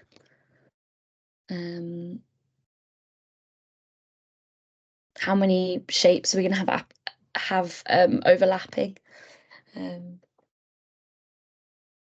So yeah. Some people are saying 4. So we've got 30 students. How many shapes do we want? Someone said 4. Any other?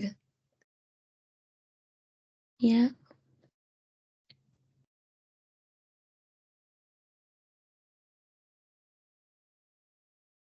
Students. Okay. So the way I read it was we've definitely got a total of 30 students. We've got 15 on meningitis and MMR, 6, and then we've got meningitis, MMR, and tetanus. So that's the 3 different shapes, in my opinion. Yeah, so 3 different shapes. So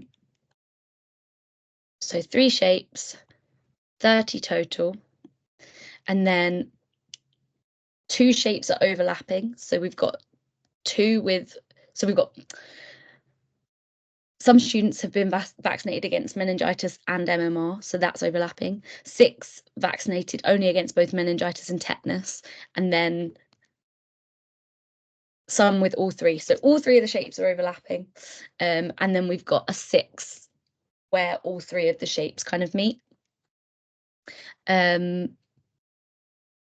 Is basically what I was looking for in my Venn diagram. So now if we have a little look at the Venn diagram, we're looking for, I'm going to just take the 6 and all, so all of them are overlapping, so that's great. And we know that 6 students from this, 6 students have been vaccinated against all 3 conditions. So in this one, where the 3 overlap, there's no number, so we know it's not that one. And in this one, it says 15, so we know it's not that one. And then in this one, it says 3, so we know it's not that one. So this one, because 6 people are in where all 3 overlaps, we know it's that one. Wait, can I get them both next to each other? Yeah. So not only is that bit right, we've also got, oh, we've got some hands up. I've bothered people. 15 said they had been vaccinated exclusively against meningitis and MMR, so that's correct as well. 6 people said they've been vaccinated only against meningitis and tetanus, so that's right as well. And 3 people just meningitis. So the answer is A, because all of our information is in the right places. Does that make sense? Yes, quite a few people put A. Let me see what people put in the poll. So it's just about comparing the datas, finding the right one.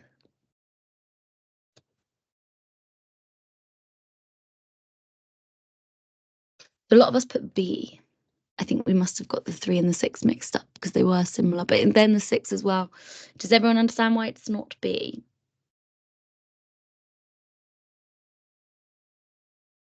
Did we just get confused? Could we just not see it properly? Let's just blame me because it wasn't big enough. But we can see why it's A. And again, A is the only one with the 6, so actually that was all you needed to identify.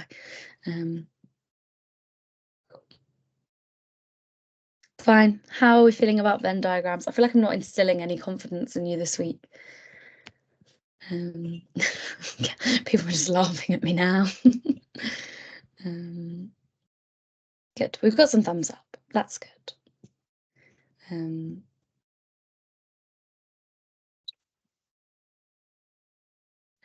I've got a poll as well, so the 15 people that can answer the poll can tell me.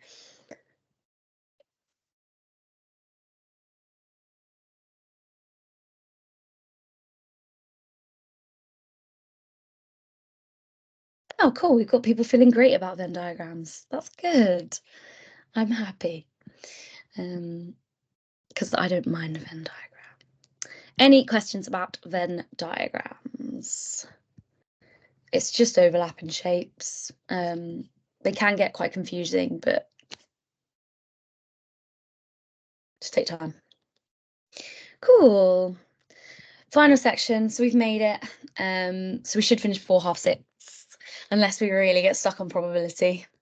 Famous last words. It is the last section, isn't it? Yeah, probabilistic and statistical reasoning. Yeah. So probability and statistics, basically, you're going to get some information with some form of like probability or stats. So I think this is again GCSE maths level. You're going to be given a question related to the information and a series of answers and explanations. So it's always going to be formatted like this. So you'll get some information, you'll get a question, and you'll get 2 yeses and you'll get 2 nos. Because that's just the way they like to format these questions. So the way that we approach these is, like with all of our other decision makings, in order to make the decision, we have to read the information and the question. So step 1, read the information, read the question. I wouldn't then read all the statements because that can get very confusing. So you read the information and read the question. So there's only one answer to the question. So these are similar to the recognizing assumptions questions where you're looking for the strongest reasoning, whereas this one, it's not about the strongest argument. There's the yes or a no answer most of the time, if not all of the time. So actually the best thing to do, read the information, read the question, decide whether you want to pick yes or no, and then you've basically whittled it down to a 50-50 like guess if you really can't decide. And it also makes it a lot quicker. You only have to read through 2 things. So, and then out of the 2 that are yes or no, whichever you've decided, decide which of the answers gives the best explanation. So for why is that the answer? So we'll do a practice one because that's a bit confusing.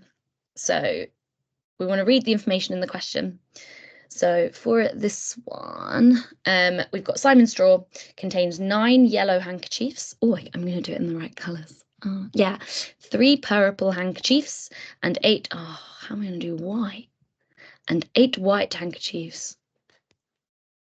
Well, that did nothing, but fine. Some more purple handkerchiefs are added to the draw. The probability of choosing a purple handkerchief is now 7 out of 24. Did Simon add 7 purple handkerchiefs to his draw? So we're now going to decide whether the answer is yes or no. So I'm going to launch a poll, but feel free to put in the chat if you can't access the poll. What do we think?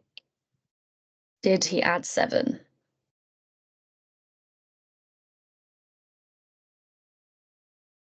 And also, anyone, feel free to raise their hand. Ooh, I've already got 11 responses. This is great. And if anyone wants to raise their hand and explain why they thought their answer, how they got to their answer, please do.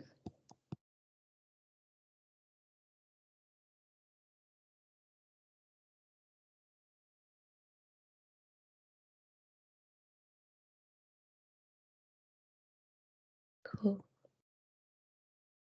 Anyone want to tell me why? Most people picking no, some yeses. Anyone want to tell me how they worked it out?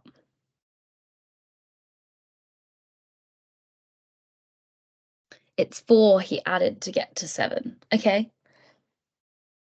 So we got people thinking he added 4. So for those of you who got it wrong, we'll show you how to work this one out.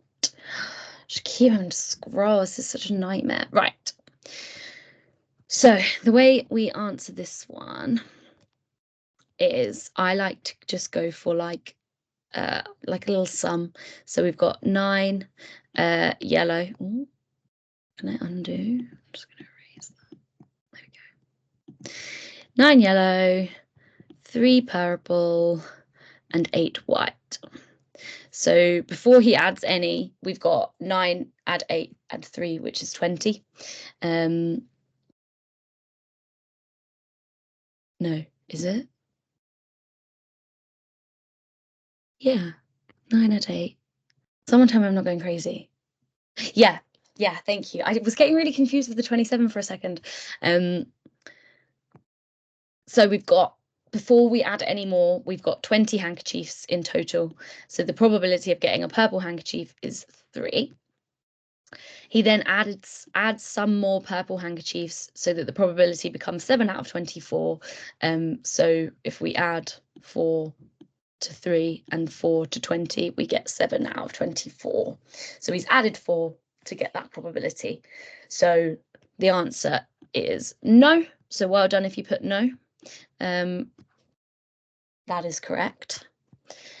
So we've decided on our answer. Our answer is no. I'm going to use my purple highlighter now.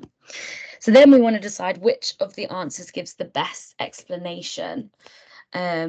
So we can already rule out these top ones because we've decided on an answer. So that makes our life really easy. So then out of these two, or well, out of the four, which gives the best explanation? So what's our answer basically?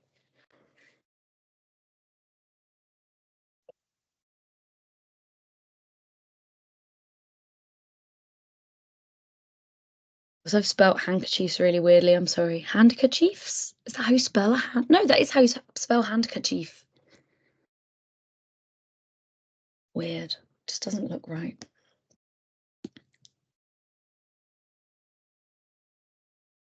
I've literally already given the answer. So the two explanations we've got are no, because there would now be 10 purple handkerchiefs out of a possible 20 handkerchiefs, and no, because Simon only added 4 purple handkerchiefs to his drawer. So yeah, we've decided that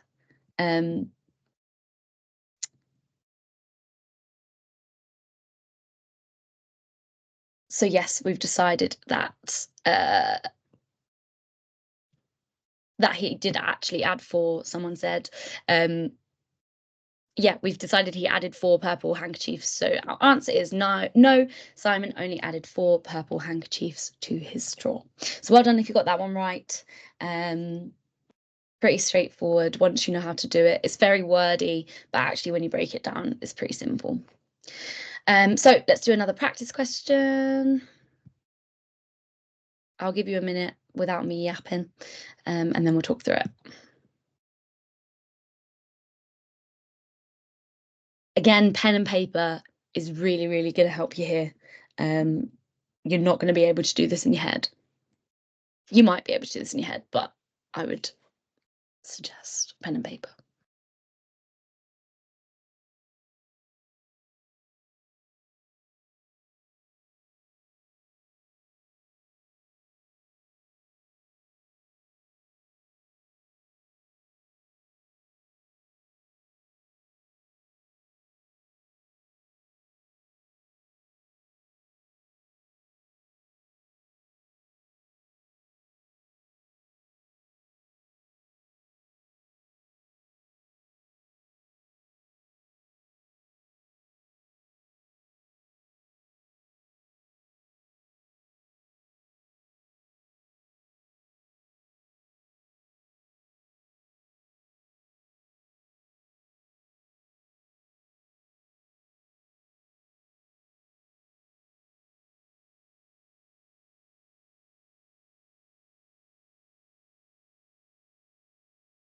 Right, so that's your minute. So if you've decided on the answer, but you don't know which explanation, just guess. We've only got 5 responses. Where are the other 10 people? Just submit your answers. And I'll close the poll, and then we're going to go through it together anyway, so it really doesn't matter. We need to get used to not having to get everything right. Okay, we've got 11, so that's good. I'm going to close the poll there, and let's go through it. So we're going to read the information and the question. So Kira has a bag full of multicolored buttons. They love putting things in bags in these questions. It's just, and drawers and ugh. So we've got a bag full of multicolored buttons. In the bag, there are 9 green, and the probability of her picking out a green button is 9 out of 15. So immediately I know that we've got 9 green buttons out of, and there's 15 in the bag. So there's like 6 not green. So Kira picks out 1 button and checks the colour, and she does this X times. She does not replace the buttons in the bag. Each time the button she pulls out is green. If the probability that the next button that she picks is green is less than half, is X greater than 3? So this is a really weirdly worded question, but it's actually quite simple. So we basically want to work out that the probability that the probability that the next button she picks is green. And then we want to work out whether that's less than half, and then we can work out the x. So x is how many she's picked out, I think. Fine. So now we need to decide whether the answer is yes or no. So if the probability that the next button she picks is green is less than half, is x greater than 3? Oh yeah, she does this x amount of times. So x is the number of times she's number of buttons she's pulled out. So let's see what we thought of this one. Feel free to put in the chat as well. So we've got a no, we've got some yeses.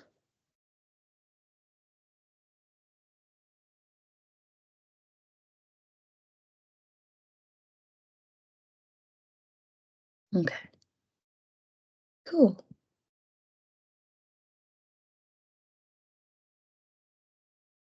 So let's go through this one together.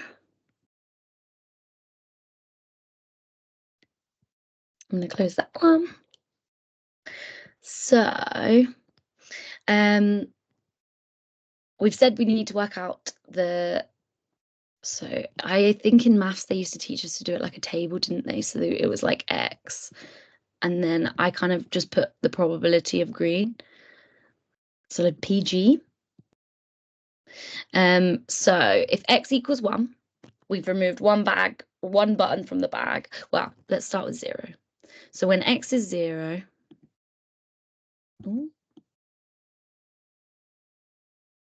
so when x is 0, the probability of green is 9 out of 15. And basically, every time we're increasing x by 1, each time the button she pulls out is green. So she's always taking a green bag out. So when x equals 1, the probability that it's green is now 8 because we've removed one green bag. It doesn't get re-added. And we've also removed 1 from the total. So it's 8 out of 14. And when x equals 2, we're getting 7 out of 15. And 7 times 2 is 14. So that's still more than half. And then when x equals 3, we're getting 6 out of, I've done 15. Why have I done 15? Sorry, everyone. 7 out of 15 would be more than half. 7 out of 13. So 7 is greater than half of. 7 out of 13 is greater than a half. Yeah, because 7 out of 14 would be a half. So then we've got 6 out of 12. So that equals a half. But the question was if the probability that the next button she picks, so if PG is less than half. So we now know, because it's going to keep getting lower, that when x equals 4, it's probably going to be less than half. So 5 out of 11. So it is, because, yeah, 5 is less than half of 11. Yeah. So the probability, so well done if you put yes, because if the probability that the next button she picks is less than half, then x is greater than 3, because when x equals 3, the probability equals a half, so it's not less than a half. So the answer is yes. So well done if you put that. Now let's work out which of the explanations is best. So we already know that it's yes, so we can get rid of these. Yes, she must have pulled out at least 4 buttons for the probability to be less than half. That's kind of what we worked out. But let's read the next one. Yes, because she has to get rid of half of the green buttons before the probability of pulling out another green button would be less than half. But when she's got rid of half of 9, so 4 or 5, that's not right. That's not a good explanation. So this is our explanation. So this is our answer. So well done if you put that. More than half of you put that. So well done. And all of you put yes, or all of you that answered the first poll put yes. So well done. You were nearly there. Any questions about that one? Oh, there's a chat. I'm just gonna. Cool. How are we feeling? We've got to the end. We've done it. We've got ticks. We've got ticks. We've got thumbs up. We've got some O's. Sorry, O's. I can close that one now. I've done another poll as well. I appreciate there's kind of a lot to think about with decision making. Lots of different types of questions, but actually you just got to, it's the one section you can kind of take your time with, and actually the more you just kind of breathe, read the information, the less likely you're going to make mistakes. So this one you do actually have time. So take it, use it wisely, but then also try and be efficient. Don't kind of overdo it. Try and cut corners, but don't make mistakes. Cool. I think we're feeling okay. Let's have a look. We're okay about probability and stats, but you're never going to be good about stats, let's be honest. It never gets easier. It's all very confusing, and especially when we're stressed. Any final questions?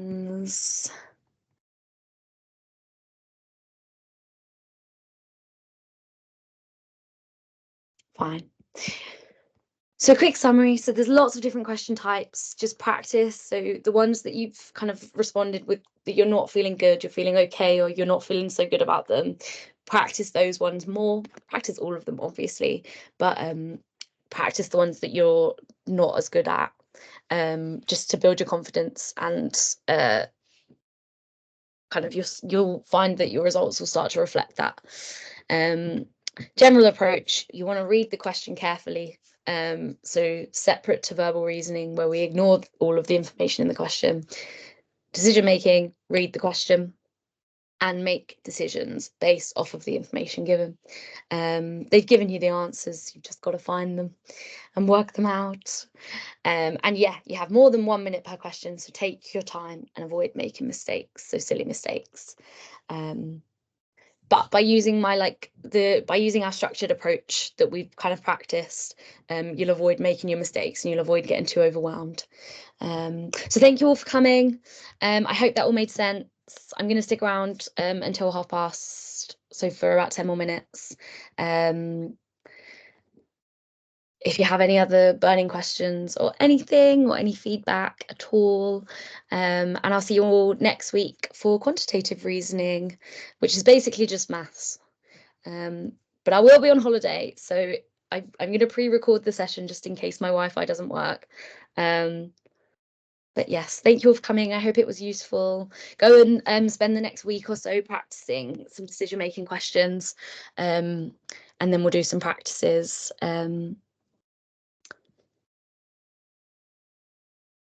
Thank you, Sophia. That's very sweet. Thank you, all of you. I'm glad they're useful. I find I just kind of ramble a bit, and I hope I'm not confusing anyone. But I appreciate that the UCAT is not an easy exam. But I really enjoy it. I find it quite fun because I've done it for 5 years now. I sat it like 5 years ago, and I still enjoy it. So you just got to turn it into a game, and then it makes it easier to study. So Rebecca's asked, to revise for it, would you advise using Medify or using the UCAT website? So Medify gives you loads and loads of practice questions, which is a really good way to study. So Medify is good. I wouldn't say it's essential. I didn't use it. I use like a book of practice questions that I got off one of my friends.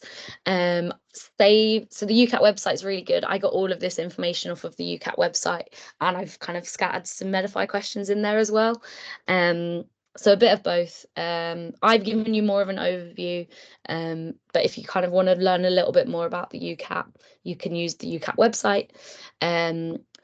But I would practice all of the different sections, get your head around them, get good at them. And then I would go and use the UCAT past papers. Don't start using the UCAT past paper questions to practice each section, because you want to really save them to get your timings down. They're really helpful for when you're kind of doing full past papers and trying to do sections in a certain amount of time. So save them until your last few weeks before your exam, and then you can get a really good idea of the sections that you still need to practice, and where you're kind of struggling for time and where you're going to have to do some more flagging. So yeah, save the UCAT website ones for the last 2 weeks before the exam, and before that, just kind of use any other resources you can find. There's quite a few free resources out there as well, or just get like a secondhand textbook. Will there be a QR code to fill in for this session? So we're just going to do, instead of sending you out a QR code every single week, we're doing a QR code at the very end. So after all of the webinars. Yes, I think next week's my last one with you guys. I'm going to miss it because I actually really enjoyed it. But you're all very welcome, and thank you so much for coming and interacting. It's been it's been fun for me. And I'm sorry the polls keep being a nightmare. I've literally tried all of the different apps because I used Microsoft Forms last year, and it just didn't work. But I thought I'd go back, but oh well. Right, have a lovely, lovely evening. Practice decision making, practice. That's all you can really do for the UCAT. Practice and get quicker. But I hope that overview will be helpful in the future. Thank you, Malika. You too. See you later.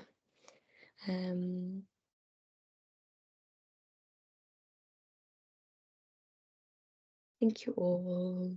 There's my email as well, if you have any other questions that you wanted. I think I emailed you all anyway, so you can just reply to that. Anything you don't want to say to me, you can say to the events team. You can leave us a nice Google review as well.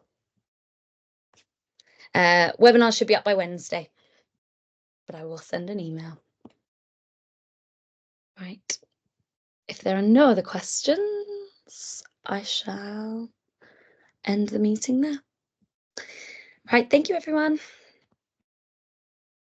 So attendance, Teams just creates an automatic attendance form for us. So if you've joined the meeting, it says you've attended.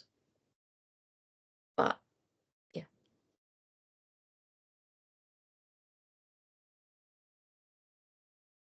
You're welcome. Right. See you later, everyone. Have a good evening.